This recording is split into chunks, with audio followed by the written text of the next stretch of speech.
सभी प्यारे विद्यार्थियों को नमस्कार। कैसे हैं आप लोग? सभी को साथियों राम राम। स्वागत है आप लोगों का जीके ट्रिक्स में। देखिए, यहाँ हम लोग बात कर रहे हैं प्रजामंडल आंदोलन की स्थापना। जो प्रजामंडल है राजस्थान में, उनकी स्थापना कब हुई है ना। तो वो सन आप लोगों को याद नहीं होता है और आप कहते हो गुरुजी सन याद करने का तरीका बताइए। मैं किस तरीके से विद्यार्थियों को पढ़ाता हूं, मैं किस तरीके से विद्यार्थियों को चुटकियों में सन याद करवाता हूं, उसका आप लोग यहां डेमो देख लीजिए।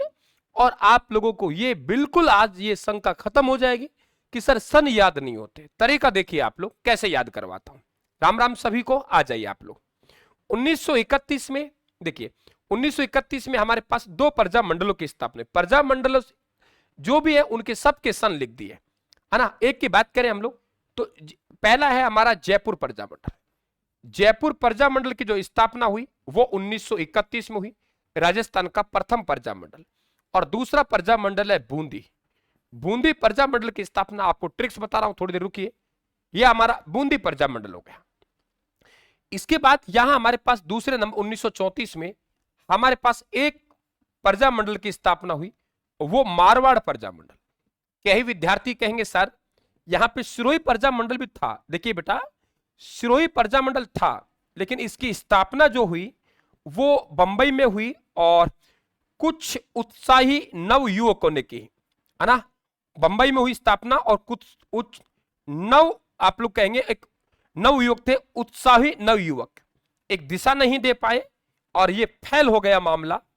इसलिए ध्यान रखें आप लोग, यहां सिरोही प्रजा मंडल की स्थापना 1934 में पढ़ते हैं लेकिन यहां नहीं पढ़ेंगे।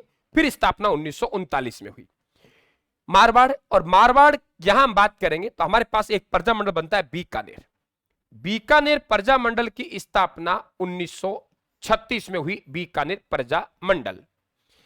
यहां भी नोट डालेंगे कि धौलपुर प्रजा मंडल है, उसकी स्थापना 1936 में पढ़ते हैं लेकिन माध्यमिक शिक्षा बोर्ड ये कहती है कि इसकी स्थापना 1938 में हुई। तो एक तरीका बता रहा हूं मैं आपको।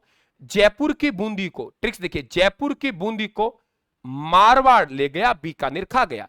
जयपुर की बूंदी को मारवाड़ ले गया, बीकानेर खा गया। जयपुर की बूंदी को मारवाड़ ले गया, बीकानेर खा गया और धोला भी हो गया है ना।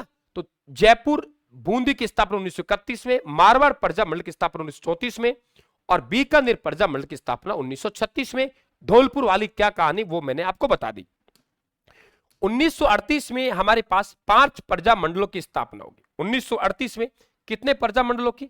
हम कहेंगे 5 प्रजा मंडलों की स्थापना कब होगी? 1938 में। 6 मान लीजिए, अभी मैं एक एक करके गिना रहा हूं और ये याद होता ही आप देखिए बहुत बड़ा कॉन्फिडेंस आपके अंदर आएगा।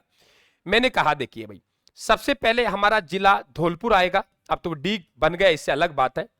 धौलपुर प्रजा मंडल। धौलपुर के बाद में भरतपुर आता था जिले लेवल पर, भरतपुर प्रजा मंडल, फिर आपका डीग बन गया भरतपुर से। तीसरा बात करते हैं हम लोग कि उसके बाद अलवर है ना। धौलपुर भरतपुर अलवर के लोग हैं वो बहुत प्यारे बोलते हैं। ये मत कहना गुरुजी अलवर के इसलिए बात कर रहे हैं, हम तो प्यारे बोलते हैं बिल्कुल।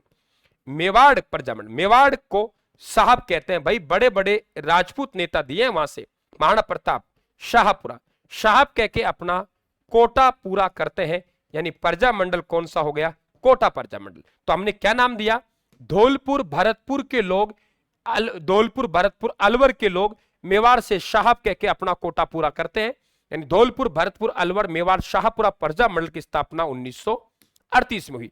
कोटा में आप लोगों को कई जगह 1934 मिलेगा हाड़ौती संघ के नाम से, और इनका अधिवेशन 1939 में हो, कई जगह 1939 से मिलेगा। धौलपुर 1936 से मिलेगा लेकिन जो बोर्ड की पुस्तकों में 1938 दे रखा है।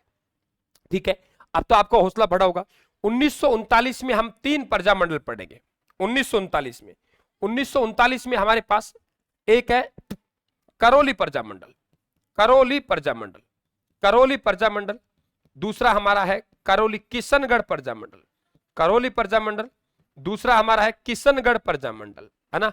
और तीसरा हम लोग बात करेंगे तो सिरोही प्रजा मंडल। सिरोही प्रजा मंडल की विधिवत स्थापना हुई वो 1939 में हुई। 1934 में तो बंबई में कुछ नव उत्सव आप लोगों के युवक थे, उनके द्वारा स्थापना की गई। वो विधिवत रूप से स्थापना नहीं हुई, एक प्रयास किया गया था बंबई में। इस नोट को जरूर आप लोग ध्यान रखेंगे। तो 1939 में 3 हो गए, करौली, किशनगढ़, शाहपुरा। अब आपको एक तरीका बताता हूं कि हमारे पास कुशलगढ़ बांसवाड़ा, एक तरीका देखिए, यहां हमारे पास कुशलगढ़ है और ये कुशलगढ़ बांसवाड़ा में है। कुशलगढ़ कहां है? बांसवाड़ा में। इधर जाएंगे आप लोग तो इधर डूंगरपुर है। कौन सा पुर है? डूंगरपुर है। और इधर जाएंगे तो हमारे पास प्रतापगढ़ है। कुशलगढ़ बांसवाड़ा में, क्या बोला मैं? कुशलगढ़ बांसवाड़ा में है। कुशलगढ़ बांसवाड़ा में है। कुशलगढ़ बांसवाड़ा में, कुशलगढ़ प्रजामंडल बांसवाड़ा में है, इसका मतलब बांसवाड़ा प्रजामंडल। कुशलगढ़, इसका मतलब बांसवाड़ा प्रजामंडल, है ना। इधर हमारे पास डूंगरपुर है, 1944 में, इसका मतलब हमारे पास डूंगरपुर प्रजामंडल हो गया। 1945 में हमारे पास प्रतापगढ़ प्रजामंडल हो गया और यहीं पर हमारा जैसलमेर प्रजामंडल भी होगा, है ना। और 1946 की बात करेंगे तो 1946 में हमारे पास जो प्रजामंडल बनेगा वो झालावाड़ प्रजामंडल है और इसके संस्थापक मांगीलाल भव्य है, जिसे सरकार ने 10 नंबरी घोषित कर रखा था। एक अपराधी 10 नंबर रजिस्टर होता है, उसमें जिस व्यक्ति का नाम अंकित होता है पुलिस थाना में, उसे 10 नंबरी कहते हैं। अब बता दो मुझे कहां दिक्कत है आप लोगों को सन याद करने में। इस तरीके से आप हमारे साथ बने रहेंगे, अच्छा स्कोर आपको करना है और ये पीपीटी वगैरह राजस्थान के टेलीग्राम से आप प्राप्त करते रहेंगे। टेलीग्राम को ज्वाइन करें और बिल्कुल लाइक और शेयर करके हमारा हौसला बढ़ाएं। बताओ कौन कहता है सन याद नहीं होता? तरीके से प्रैक्टिस करना। आप सभी को थैंक यू, राम राम, धन्यवाद साहब।